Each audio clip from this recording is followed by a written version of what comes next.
This is the Huey Alert Podcast with Craig and Shelly Huey, bringing you the tools to transform our nation and culture, the intersection of faith and politics. Hi, this is Craig Huey of Reality Alert Word, and welcome to our podcast. We're glad you're back with us. I got my beautiful bride, Shelly. Hey, everyone. And we're excited about our guest today. His name is he's the host of the Hamilton Corner, and his name is Abraham Hamilton. And he's with the American Family Association. He's the general counsel for the association. He's got that daily radio program, and we wanted to invite him on because he has a depth of knowledge in a number of areas, including the issue of how the socialists, how the Marxists are really kind of dominating the media, dominating the news cycle, and conservative, libertarian, Christian voices are often marginalized or censored. Welcome to our show. Thank you so much, Craig, for having me. So I kind of led with the idea that there's a narrative going out there that is slanted, politically and economically slanted. Do you see the same thing? Oh, I absolutely do see it. And one of the things I try my best to highlight is that this slant is not coincidental. It's an intentional slant. And if anybody has paid any attention to the Marxist movement globally, yes, you will notice some familiar trend lines. And what we're literally experiencing in our country at this moment is kind of the conversion of the Leninist Marxist push in terms of consequences for not walking lockstep with acceptable nomenclature and acceptable verbiage and the acceptable ideology. Right. But the application has been Gramscian, referring to Antonio Gramsci, the Italian Marxist, who recognized some of the failures of the efforts to establish Marxist hegemony through violence. Yes. Lenin employed violence, the Bolshevik Revolution in Russia. And a lot of people do not know Russia hadn't always been communist. Right. Like China hadn't always been communist. Right. Lenin sought to do it at the barrel of a gun. Yes. Gramsci recognized with the failures of World War I to be the mechanism for imposing globalized Marxism. Right. He realized that when people's physical safety is threatened, yes, they have this natural tendency to defend themselves against it. Yes. Whereas he sought to impose a Marxist revolution via evolution, to establish a long march through the institutions, and one of the tools he sought to employ in this clash of worldview, so to speak, is verbiage, yes, is language, yes, is rhetoric. Yes. And he saw them not as benign features of adaptable modernism. He saw them as tools in the Marxist war to establish a globalized hegemony. So what we're experiencing, in my view, in our country is the tools of Gramscian-style Marxism in terms of employing language, nomenclature, acceptable opinions and ideology, but combined with the Leninist consequences should you fail to do so. Wow. Hence the whole cancel culture. I never forget, I read a story where one of the teammates for the University of Pennsylvania swim team, on the girls swim team, who was a teammate of Will Thomas. Some of you are thinking, well, who is Will Thomas? Because you know the publicly traversed name of Leah Thomas. Well, Will Thomas was his name when he swam for the University of Pennsylvania for 3 years as a guy. Right. Never won anything. Yes, you know, change your name, because you didn't change much else. Become number one. You dominate. Yeah. One of his teammates said, you know, I don't agree with what's going on. Right. But I want to have a life after I leave University of Pennsylvania. And I'm afraid, this is what she said, I'm afraid that somebody will read a comment I make today. Yeah. And once I graduate, I won't be able to get hired. Ouch. Because I'm viewed as transphobic. Right. I'm not transphobic, but I've been swimming my whole life, and I don't think it's fair. Yeah. For a man to come and dominate our sport. Right. That's an example of the Leninist-style consequences for failure, or her perception of the consequences for her failure to adhere to the acceptable ideology within the culture. Well, it's kind of like a soft slaughter, isn't it? You know. Now it's a soft slaughter. That's what I'm saying. That's because it's really interesting and fascinating to watch the infection of that mentality go through all of our systems, and then they turn around and say that we have systemic issues, which is like, wait, what? You know, but thankfully we have you who can broadcast truth like this to many that are out there that have only heard little segments of truth. Yeah, and I think that's one of the things that's important to do because the greatest antidote, I say often on my show, darkness is not an affirmative force. It merely reoccupies the space that's vacated by the light. Wow. You know? Yes. Can you please say that again? I'll say it one more time. Yeah. Darkness is not an affirmative force. It merely reoccupies the space that is vacated by the light. Whew. Wow. And we know this intuitively. None of Yes. us go home at the end of the day and say, hey, honey, would you turn the darkness off? No, we don't, because we know the only thing that's necessary to dispatch or dispense with the darkness is turn the light on. Yes. But the thing is, the darkness has a great marketing team. Yes. It has the appearance Yes. of being ubiquitous. It has the appearance of being, unapproachable. It has Yes. the appearance of being something that we cannot deal with. And so the soft slaughter that you mentioned, the goal of Gramsci was to accomplish the soft slaughter and then get people to self-censor.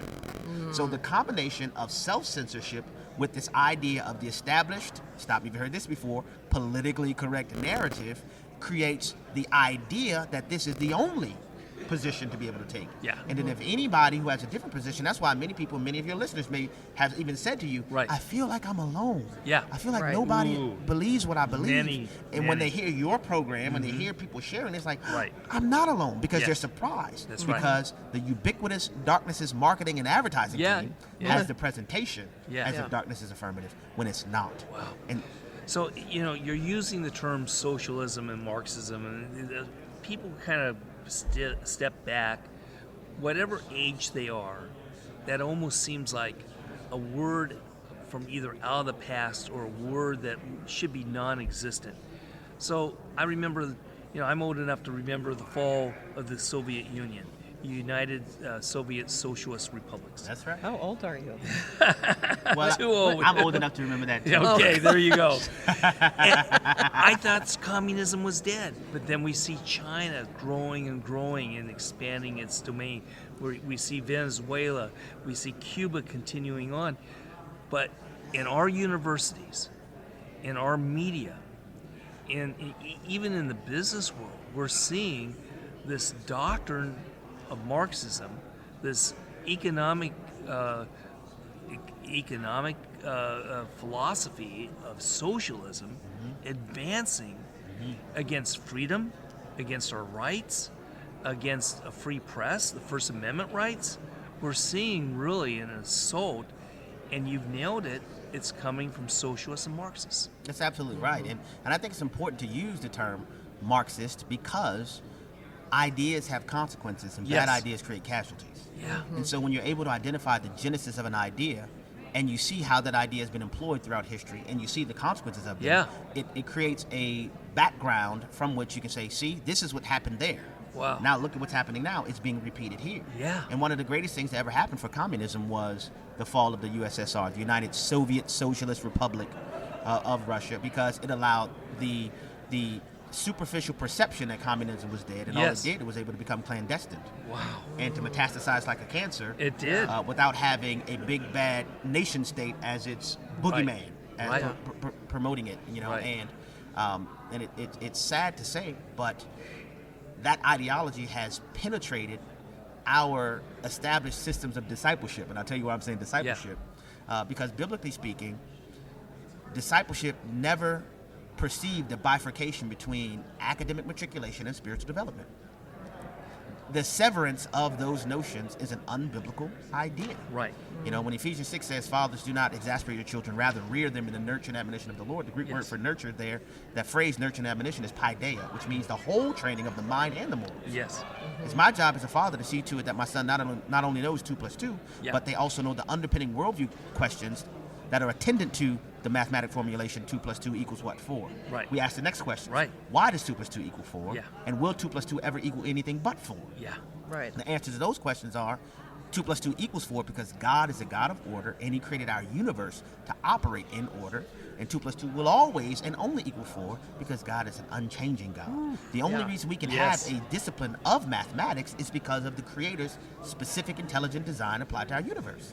Those worldview questions are necessary to add into the computation of the mathematic formulation in order to truly be educated. Right. Without that component, the education is lacking. And so like I said, darkness is not an affirmative force. When a vacuum is created, then you by get the light, common core. you get common core, where it doesn't matter whether or not you understand the particulars of this mathematical formulation, because as I tell my children, that when we peer into this particular discipline, educational discipline, we're being introduced and exposed to an aspect of the mind of God. That is Powerful. so, Abraham, I love the way you're saying this. So where do you see the biggest dangers right now where socialism, Marxism is being learned, is being, something that's like a training tool? Yeah. The biggest dangers, in my estimation, are not confronting it among adults. It's confronting with our children. These notions are being normalized and mainstreamed amongst our young people to where their default position is embracing socialism. I'll never forget, I had a conversation with a friend of mine who is the son of a pastor. He's Canadian. Yes. And he said, Abe, you're the first person I ever met who said socialism was bad. Yeah. Yeah. He went to Christian private schools in Yes. Canada his entire life. Wow, can you imagine? He was an adult. Can you imagine? And among our young people, which is why, and it's remarkable, you made the observation that you made, because I've made a similar observation and added this to it, that like you, I'm old enough, and I'm 41, but I'm old enough to remember the fall of the USSR, where we opposed the Cold War. We opposed communist Russia to also live in a time where in 2012 and 2016, one of the most popular presidential candidates was a self-described socialist. That's exactly right. And, during that run that he had for president, Bernie Sanders, Senator Sanders, and he's promoting socialism, a number of people I've talked to embrace socialism, embrace Marxism, but they wouldn't, in personal conversations, they would say, communist Russia was really good. Cuba's really good. Communist China is really good. America needs socialism. Marxism is the right ideology. But when they're out in public, they talk about being progressive. Yep. They talk about being compassionate. They weren't going to use the term socialist or Marxist. They were using everything but that their core belief was Marxism. Is this what we're seeing today in the media and politicians? Absolutely right. We are seeing it. You have and people teachers. Yes. Teachers unions, they say it out loud at their meetings, but they won't use the terminologies when talking to parents. Right. But their objectives remain the same, which is why it's important for people like you and I to expose the reality of these ideologies, so that when they experience them in the muted sense, yes, they're able to identify what's happening. Yes. In the thoughts, the warm and fuzzies about communism sounds good until you realize, wait a minute. So you mean to tell me that we're going to be equal? Communism also always establishes equality amongst the poor. There's never equal wealth and prosperity. It's always equal poverty. That's you have a completely non-existent middle class. You have a wide swath of extremely impoverished and oppressed people, and a very small minority of super wealthy. Right.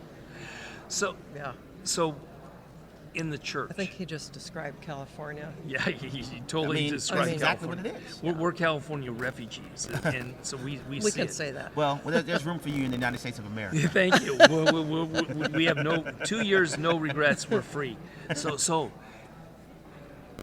churches across America, they're talking about critical race theory. They're talking about attacking Western civilization. They're talking about certain evils of capitalism. And you're seeing more and more pastors from the pulpit articulating this. They may not use the word CRT, but what they're talking about is CRT. They're putting it on their websites. They're putting it in different classes within the church. And we're seeing more and more pastors running away from talking about voting for your values to voting for a more socialist, Marxist type values. Am I right or wrong on this? No, you're right. You're right about it. I'll never forget when I read on the Black Lives Matter organizational website of their founding values their commitment to the destruction of the Western prescribed nuclear family. Yeah, yeah. And I had a conversation with a pastor about this. I said, Pastor, did you know that this is what they're committed to? Did you know that they expressed, not my opinion, they have expressed on their website that when we gather, we do so to loosen the tight grip of heteronormative thinking? Yeah. He said, no, I didn't know that. Yeah. I said, what's right on their website? I said, this is where, as Romans 12 tells us, we're instructed not to be conformed to this world, but be transformed by the renewing of our mind. Right. That's right. We are to evaluate every ideology in light of the white-hot light and scrutiny of God's word. Yeah. I said, Pastor, the family is not a product of Western civilization. Yeah. The nuclear family, when a man who's committed himself to his wife, a wife who's committed himself to her husband, and they rear children within the context of that lifelong union, God ordained that in the book of Genesis. Right. Before there was ever a West, there was a family. Yeah. This is foolishness that we're talking about here. Right. We have to get out of this kind of cultural eisegesis to where we use the popular ideology of the culture and then read that into the scripture. Right. No, we should do the exegesis, see Right. what God's word says, and apply it to our culture. And by doing so, we're able to avoid the warnings from Colossians 2. Right. The Apostle Paul writes to the church of Colossae, founded by Epaphras, but ultimately Paul having this apostolic relationship, he wrote in the beginning of chapter 2, I'm writing to you so that you will not be deluded Right. by plausible ideologies. Right. That's right. The warning in the beginning of it is delusion. By the time you get to verse 8, he warns against full-blown captivity.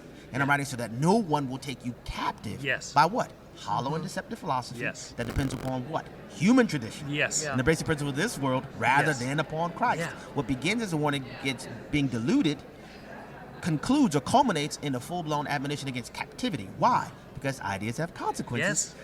And bad ideas create casualties. Yeah. And if we don't heed the warning of delusion, and it's important to note that Paul said plausible ideology, it wouldn't be a temptation if it had any level of attractiveness. That's There right. is brokenness in the world. Yes. But all too often, churches are being co-opted into thinking their primary objective should be to focus on the temporal consequences of brokenness, not the eternal.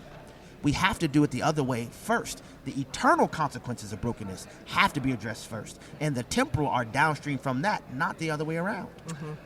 Powerful, powerful. Totally. Let me ask you this. How can you tell, what are some of the signs that the pastor you're listening to might have succumbed to some of these philosophies? Yeah. When you hear things that seem like, I'm going to say it like I always say it. Yeah. Melanin display quotas. Yeah? And I say that intentionally, like, you and I are talking, we all have melanin. I just happen to have more. Don't be mad at God because he gave me more than you. Right. You know? But we all have it. This is Right. one of the things I viscerally object to terminology like people of color. You tell me when you find a person that's translucent. you let me know when you find one. All of us have color. We all do. Yeah. Yeah. We just have different quantities of melanin. Right. When you have pastors that are saying we need to make sure that our church has this particular topical dermis level melanin display, Yeah. it's an indication that very well may be diluted. Why am I saying that? God is sovereign over the makeup of Yes. his church. That's So you're right. gonna any proclamation of the gospel and application of the gospel that cannot be consistent around the world is no gospel at all. Yes. So you're gonna tell me you're gonna go to China and start talking about dermis level melanin quotas?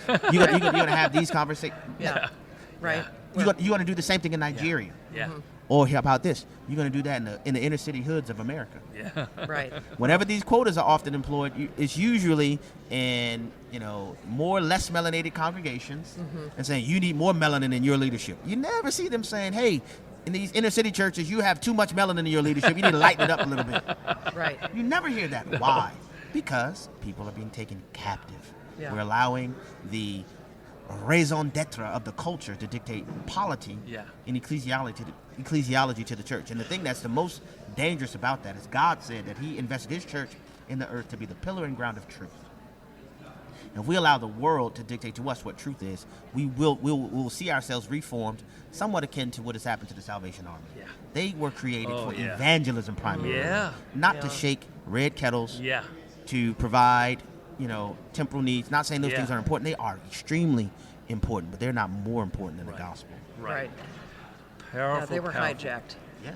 Yeah. So our listeners and readers know about the Salvation Army and critical race theory and some of the problems that they've fallen into. And it breaks our heart, breaks people's heart, and it breaks my heart that we're seeing it in the church. But that's why our listeners can be an army of truth, an army that is able to discern the dark from the light. Yeah. And so you're involved with the American Family Association. This has been such a great discussion, so much great content. How could I find out more? What do you recommend? Yes, I would encourage you and your listeners to visit us on the web at afa.net. That is the website where all of our various tentacles exist. We have all kinds of ministries, but you can find everything there. And once there, you can sign up for our action alerts, yes, which are email communications, yes, where we inform our subscribers of what's happening around the country, yes, and we invite them to participate in various responsive actions. Yes. It can include contacting your local school board. It can include sharing our latest documentary film that we released, right, In His Image, Delighting in God's Design for Gender and Sexuality, which yeah, exists to be a tool for the body of Christ to respond to the issues in our culture concerning identity, sexuality, yes, things of that nature. You can see it for free at inhisimage.movie. Good stuff. Free of charge. But sign up right there at afa.net for all things American Family Association. Wow. And then how do I listen to your show? Yes. I want to do that, and yes, I don't know where to go. Yeah, you can listen to the Hamilton Corner. You can go to afr.net, our radio network's website, to see what our station is in your area. We have nearly 200 stations all around the country. Good. You can also listen right there live online at afr.net. What does AFR stand for? American Family Radio. I knew that. I was testing you. Thank you for the test, because I forgot to say it when I said it officially. American Family Radio. You can also listen live right there at afr.net. My show airs daily from 5 to 6 p.m. Central Time.